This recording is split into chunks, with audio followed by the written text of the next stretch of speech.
ओम शांति। हमारे मध्य थोड़ी देर में महामंडलेश्वर स्वामी धर्मदेव जी भी पधारेंगे। तो जैसा कि बहन ने कहा कि प्यारे बाबा ने श्रीमद् भगवद गीता का ही क्यों इतना अधिक महत्व रखाया है। कल भी कोई कह रहे थे गीता का ही क्यों, उसके पहले तो वेद शास्त्र इत्यादि बहुत हैं। परंतु हम सब जानते हैं कि सब वेद शास्त्र इत्यादि का जो सार है वो श्रीमद् भगवद गीता में है। और श्रीमद् भगवद गीता में लिखा भी हुआ है कि इसका सबका सार इसके अंदर है। इसके बाद कोई और चीज का अध्ययन करने की आवश्यकता नहीं रह जाती, ये उसमें लिखा हुआ है। दूसरी बात, श्रीमद् भगवद गीता ऐसा शास्त्र जिसका ट्रांसलेशन बाइबल के बाद सबसे अधिक भाषाओं में है। तीसरी चीज, सबसे अधिक कमेंटरीज अगर उपलब्ध है तो वो श्रीमद् भगवद गीता के ऊपर है। चौथी बात, यहाँ भगवान के डायरेक्ट महावाक्य हैं। भगवानुवाच शब्द का उपयोग केवल श्रीमद् भगवद गीता में हुआ है, अन्य किसी शास्त्र में नहीं। इसीलिए कहा गया है यदि अन्य सभी शास्त्र गाय हैं तो गीता उनका दूध है। ये कहावत है। गीता को कर्म योग का शास्त्र माना गया है, अर्थात जिसमें जीवन शैली, मनुष्य का जीवन कैसा होना चाहिए, कैसे उसका भोजन होना चाहिए, कैसे उसकी नींद होनी चाहिए, कैसे व्यवहार होना चाहिए, ये सब चीजें श्रीमद् भगवद गीता में बताया गया है। एक साधारण व्यक्ति कैसा होना चाहिए, एक योगी की क्या निशानी है, ये सब चीजें श्रीमद् भगवद गीता में है। तो श्रीमद् भगवद गीता जिसकी जयंती आज सारे देश में हम मना रहे हैं, सवाल उठता है गीता जयंती ही क्यों? गीता जयंती क्यों? उसका महत्व है वो अलग चीज है, परंतु हम गौर करेंगे तो जयंती मनाई जाती है व्यक्ति की, मनुष्य की। हनुमान जयंती, श्री कृष्ण जन्माष्टमी, श्री राम की जयंती, शिव जयंती, शास्त्रों की जयंती तो मनाई नहीं जाती। कोई भी शास्त्र की जयंती नहीं मनाई जाती है। तो गीता जयंती क्यों? क्या कारण है? क्या इसलिए कि इसका सबसे ज्यादा भाषाओं में ट्रांसलेशन हुआ, या इसलिए कि इसके गायक का सत्य परिचय नहीं है? अन्यथा जिसने जो बात कही हुई होती है उस व्यक्ति का वर्णन तो आता है, परंतु परमात्मा का, इसके गायक का सत्य परिचय न होने के कारण जो उन्होंने कहा हम उसको ही मान्यता देकर उसकी जयंती मना रहे हैं? क्या कारण है? क्राइस्ट का जन्मदिन मनाएंगे, बाइबल का तो नहीं मनाएंगे ना, बाइबल का तो नहीं मनाते ना। ऐसे ही ये सोचने की बात है कि हम गीता जयंती मना करके खुश हो रहे हैं, लेकिन उसको बोलने वाला कौन, वो ज्ञानदाता कौन, उसका सत्य परिचय क्या है, किसने सुनाई? अच्छा, श्री कृष्ण जी की जन्माष्टमी मनाते हैं।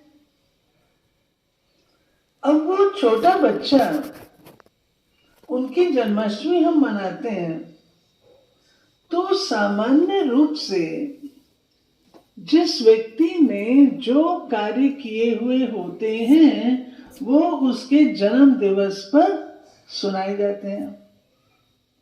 इन्होंने स्वतंत्रता संग्राम किया था, इन्होंने ये कार्य किया था, परंतु श्री कृष्ण जी के जन्म के साथ कभी भी श्रीमद् भगवत गीता का उन्होंने ज्ञान दिया, ये उस दिन तो कोई वर्णन ही नहीं करता। जन्माष्टमी पर कोई वर्णन करता है? उनके बाल चरित्र का वर्णन करेंगे, उनके अन्य चरित्रों का वर्णन करेंगे, परंतु गीता उन्होंने सुनाई ये वर्णन ही नहीं आता है। तो क्या कारण है? क्या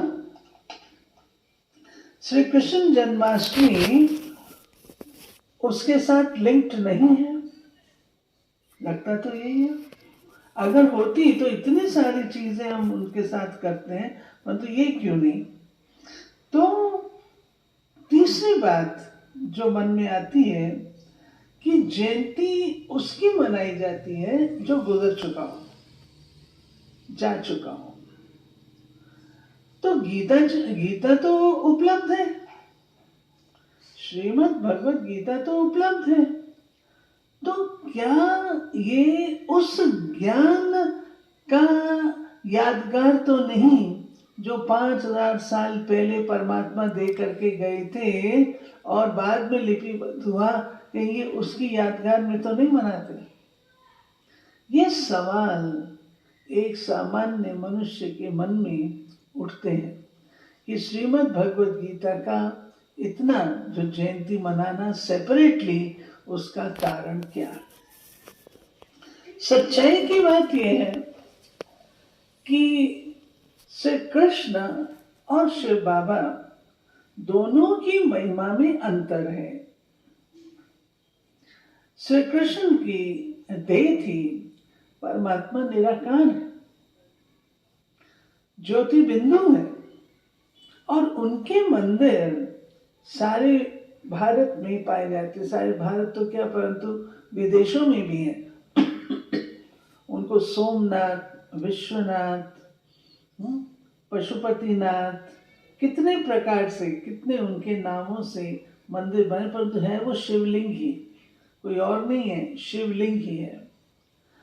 और शिव बाबा को कभी भी ब्रह्मा देवताय नमः, विष्णु देवताय नमः, कभी भी शिव बाबा के लिए नहीं कहेंगे शिव देवताय नमः, शिव परमात्मने नमः। तो जो भगवानोवाच शब्द आता है, श्री कृष्ण देवता, भगवानोवाच शब्द जो श्रीमद् भगवत गीता में आता है, तो वो परमात्मा का परिचायक है।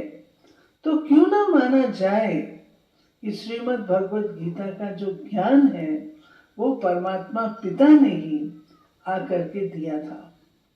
कैसे दिया था? तब तो भगवानोवाच आया, नहीं तो श्री कृष्ण के लिए जनार्दन है, फलाना फलाना उसके अनेक नाम दिए हैं, तो भगवानोवाच जो है वो निराकार ज्योति स्वरूप के लिए ही है। और परमात्मा के स्पष्ट महावाक्य हैं क्या?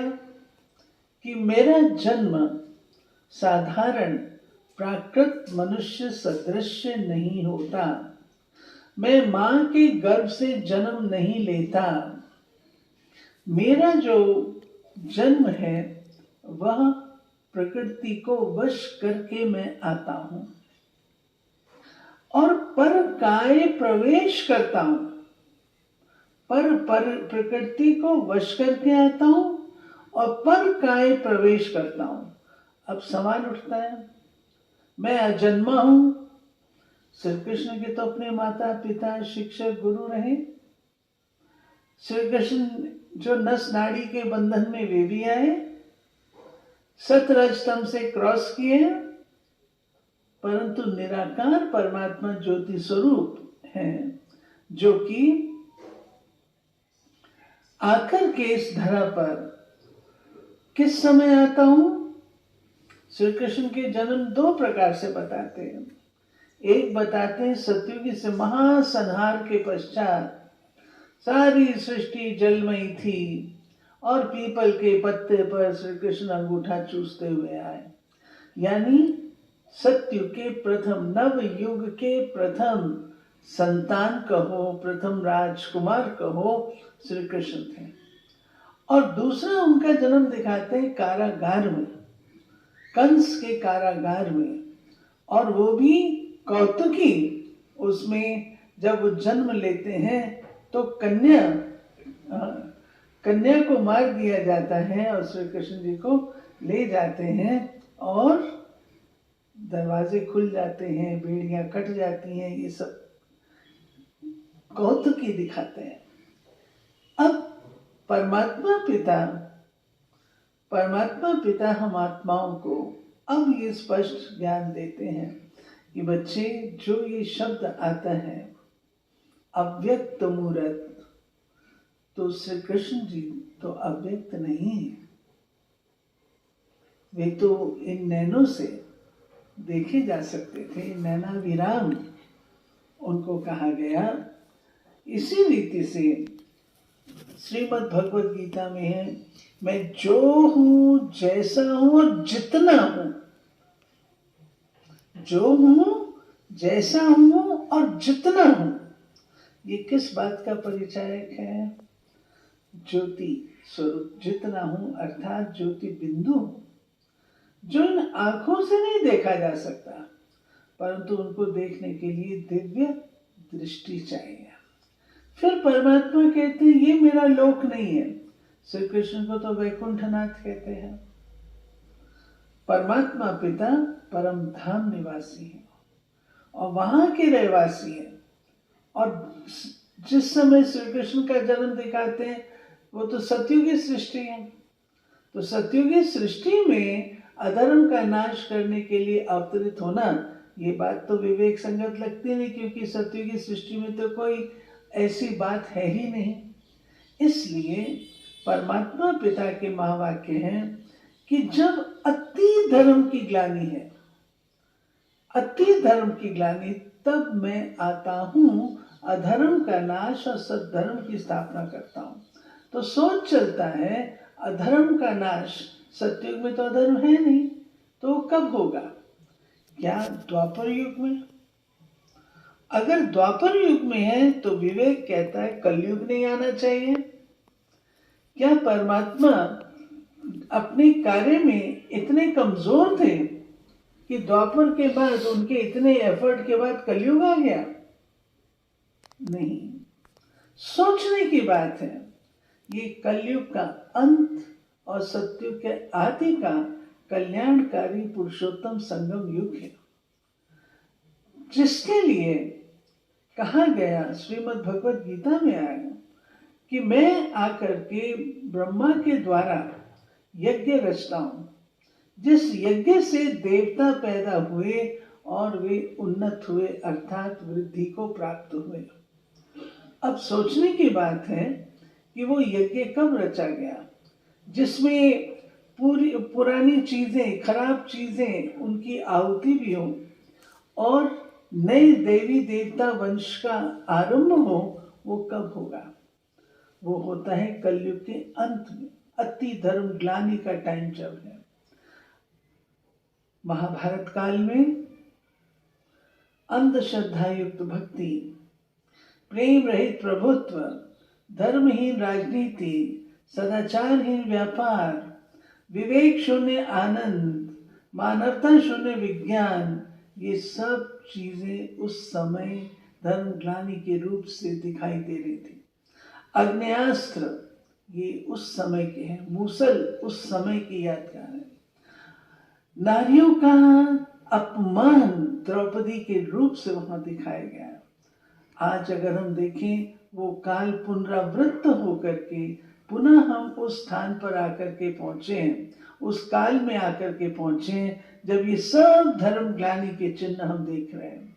घर घर में झगड़ा, भाई भाई में झगड़ा, नारी का अपमान, सब चीजें हमें दिखाई दे रही। तो क्यों ना माना जाए कि परमात्मा का अवतरण इस काल में होता है। अब सवाल है कि वो किस रूप से करेंगे। वो निराकार ज्योति बिंदु है, उनका अपना शरीर नहीं है, वे परकाय प्रवेश करते हैं। श्री कृष्ण तो उस समय है ही नहीं। देवताओं का तो परछाया भी कलयुगी सृष्टि में नहीं पड़ता। और श्री कृष्ण यदि आ जाएं तो उनको मिलने के लिए आज सारे संसार की क्यों लग जाए। परंतु परमात्मा के महावाक्य हैं कि मुझे साधारण रूप में आया न जान करके तुच्छ समझते हैं, गाली देते हैं। श्री कृष्ण को गाली देने का सवाल नहीं उठता। परंतु परमात्मा ने जो तन अडॉप्ट किया, सृष्टि रचना का कार्य ब्रह्मा जी के द्वारा कहा गया है। विष्णु जी को सृष्टि के पालक कहा गया है और श्री कृष्ण विष्णु जी के प्रारूप हैं, साकार रूप हैं। वो पालक के उसमें आते हैं, स्थापक में नहीं आते हैं। स्थापना ब्रह्मा के द्वारा है और गुप्त रीति से होती है, जिसे लोग पहचान नहीं पाते। श्री कृष्ण को पहचानने का सवाल ही नहीं उठता।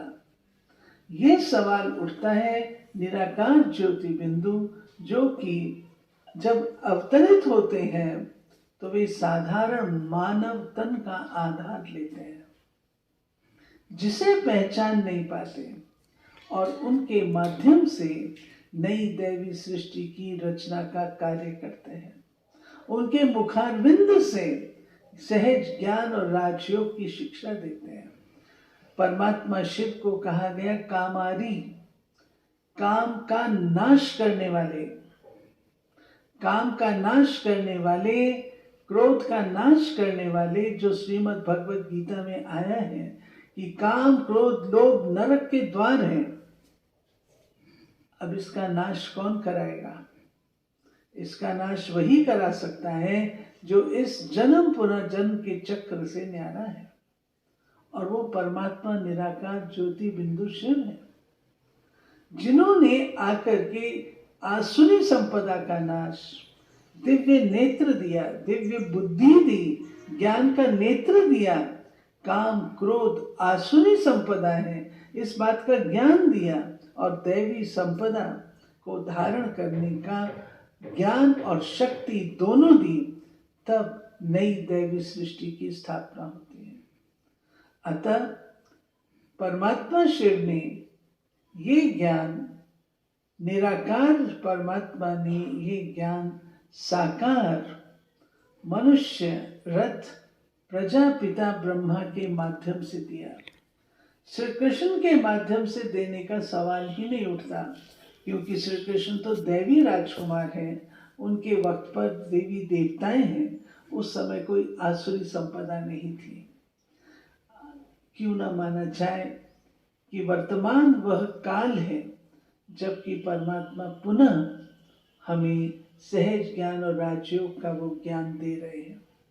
क्या ही अच्छा हो हम इसके ऊपर अपना विवेक और पुनः इसके ऊपर विचार करें और सोचें क्या कारण है इतना श्रेष्ठ शास्त्र होने के बावजूद भी इतना श्रेष्ठ शास्त्र उपलब्ध होने के बावजूद भी आज सृष्टि की दशा ऐसी क्यों हुई? जरूर कहीं ना कहीं कुछ ना कुछ भूल रही होगी, और वो यही भूल है कि गायक की जगह जो परमात्मा शिव सुनाने वाले, उनकी जगह देवता श्री कृष्ण का नाम डाल दिया गया। सच्चाई तो ये है कि श्री कृष्ण ने अपने पूर्व जन्म में वो तप किया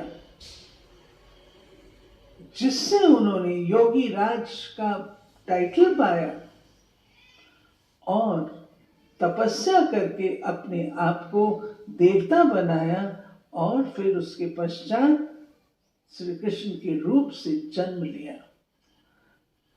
अगर इस बात को हम समझ लें तो 3 जीवन कहानियों का सम्मिश्रण हुआ है। एक परमात्मा शिव, दूसरा प्रजापिता ब्रह्मा, और तीसरा श्री कृष्ण। क्योंकि पुरुषोत्तम संगम युग के पश्चात नई दुनिया आ जाती है, और श्री कृष्ण नई दुनिया के प्रथम महाराज कुमार हैं। कोई भी शास्त्र बोलने के पश्चात, उनके जाने के बाद लिखा जाता है, वो मार्जिन मिली नहीं, वो जाके द्वापर में लिखे गए। इस कारण से इन 3 जीवन कहानियों का सम्मिश्रण होने कारण हम ये भूल करते हैं। अगर ये भूल को हम समझ जाएं और परमात्मा से हम योग युक्त हों, मन मना भव मामेकम शरणम व्रज, ये केवल परमात्मा पिता ही कह सकते हैं, निराकार ज्योति बिंदु कह सकते हैं, साकार तन वाला व्यक्ति नहीं कह सकता। इस प्रकार से आज के संदर्भ में श्रीमद् भगवद गीता में जो इतनी अच्छी बातें हैं, वे सब हमारे जीवन में, व्यवहार में धारण करने योग्य हैं। यदि उन चीज़ों को हम अपने जीवन में धारण करें, काम क्रोध लोभ मोह से अपने आप को मुक्त करें, सहज राजयोग का अध्ययन करें और अपने जीवन को योग युक्त बनाएं, तो वो दिन दूर नहीं जबकि नई दुनिया हम सबके सम्मुख आ जाएगी, जिसमें आप और हम सब श्री कृष्ण के साथ उन सखा रूप से, सखी रूप से खेल सकेंगे, रह सकेंगे। ओम शांति।